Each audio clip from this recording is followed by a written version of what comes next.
pennies, dimes, quarters, whatever. Well, you need to be careful what you pray for, or they'll show you. And they won't make it easy. So, I'm going to show you some of the things that I am certain, because that was my prayer, to be liberated from any cycles of enslavitude that we have going on around here on this world. I want free of them. I want what's ours. Show me what I need to get free for all of us. So yes, these are the kind of things that began to be shown me. All right.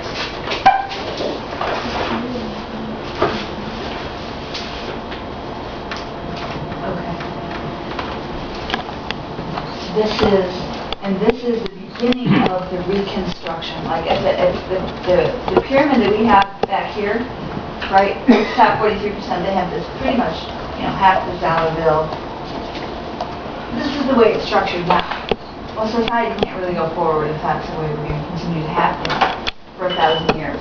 So this is the dollar on the beginning, and how we need to reconceptualize it to actually begin to own it instead of just making it, so that we can actually guide its destiny as opposed to our hand being forced all the time for this dollar bill. Alright, so this is the segment that's about the worth of your birth certificate and your money. So, I'll start by asking, have any of you ever heard that your birth certificate is an actual negotiable commodity? You in the back have heard this. Where did you hear it from? On what's his name? Jordan Maxwell. Jordan Maxwell. Yep, exactly. So I'm going to show you what I was given to discover this. So this book right here is called Dark Bargain: Slavery, Profits, and the Struggle for the Constitution. Okay, so this book right here is basically about all of the economic arrangements that had to go down in order to emancipate slaves. Because it was different in every state, it just wasn't like one thing that happened. So this book is about the arrangements that had to be made. The first thing that you should know is that basically at any point in the history of slavery, to free a slave, they had to be both bonded in and bonded out. Just like a prisoner today has to be bonded in or bonded out. What does that mean? It means, like, if you were arrested tonight for your DUI, and you call Caroline up and say, Caroline, they got me in the clinker. Come get me. She would have to come out with $5,000 or whatever they say that you need to get out. That bond holds you, and essentially the paradigm of the court, but they're going to let you go. So it's like, if you don't show up, we've got your money and we're going to get you too. So you're going to show up. So yes, all slaves had to be bonded in to be registered as property, and if anybody in any way was engaged in freeing them, they had to be bonded out too. So it was a cycle in and a cycle to get out. But what is most important is that some of you have heard of Sherman Special Field Orders.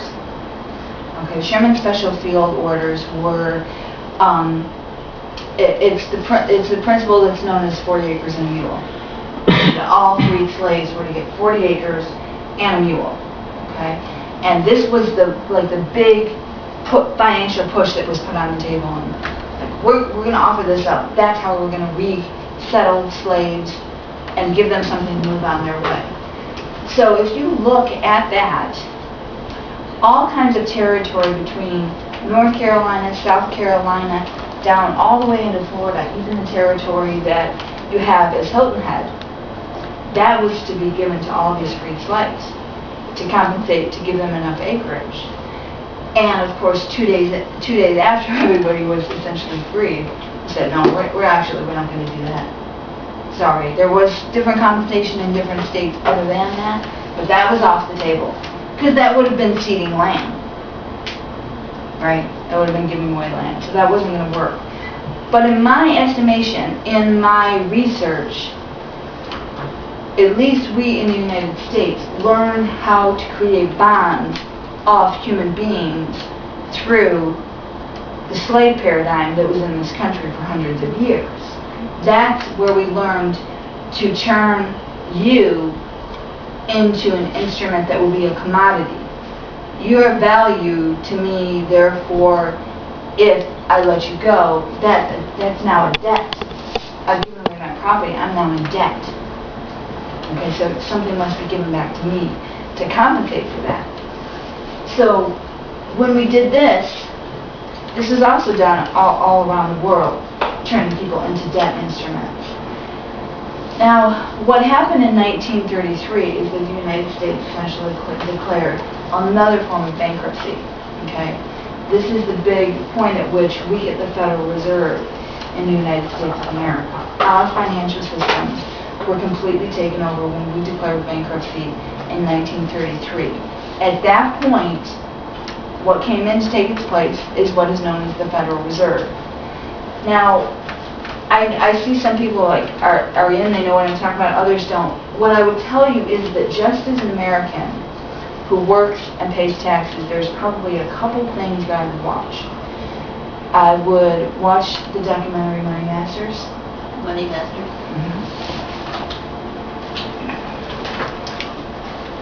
I would watch that. I would watch the segment of Zeitgeist that talks about the production of money. Because I can sit here and talk to you for 7 or 8 hours just about the production of money alone. But how do we end up producing, exchanging, making money out of nothing? So the segment in Zeitgeist on money, okay. I would also, this is not a book that a lot of people are going to read right here. This is by G. Edward Griffin. It's called The Creature from Jekyll Island. And this basically documents what happened to us in 1933 when we were taken over by the Federal Reserve. And this is like a Bible of America's financial state. But if you're not going to read this book, go online and watch some of the interviews with him. Okay? You can find them all over on YouTube. But at this point, it's pretty critical to understand how the Federal Reserve functions. And just the most basic information is that it is not a United States governmental institution at all. It's a conglomerate of privately owned banks all around the world from the central banks. And they print our money. They print our money, loan it to us at interest. Yeah, see, one of the reasons why I'm so adamant about understanding the basics of how money works is because when you read books on manifesting or you read books on visualizing, abundance and things like that, how is it actually created on the ground? It's really important to have that structure in your mind so that you know which way to work things. You need to know certain things. And how the Federal Reserve works is a big one in the United States of America. So I would recommend that you check that out. So now what happened in 1933 when the financial system was overtaken as well? I should say when we gave it to them. That's really what happened. There was an act called the Shepard-Townsend Maternity Act of 1933. Shepard-Townsend Maternity Act of 1933. Okay? This is what created a birth registry data bank. So that all births were chronicled and were down and were in the system. I mean, in the American, you say, well, I think that's something that probably makes a lot of sense. You might want to know who's in this country. But what happens, is that this right here, this is my husband personally, Robert Levi Chambers Jr. Okay, what happens is that this birth certificate is then taken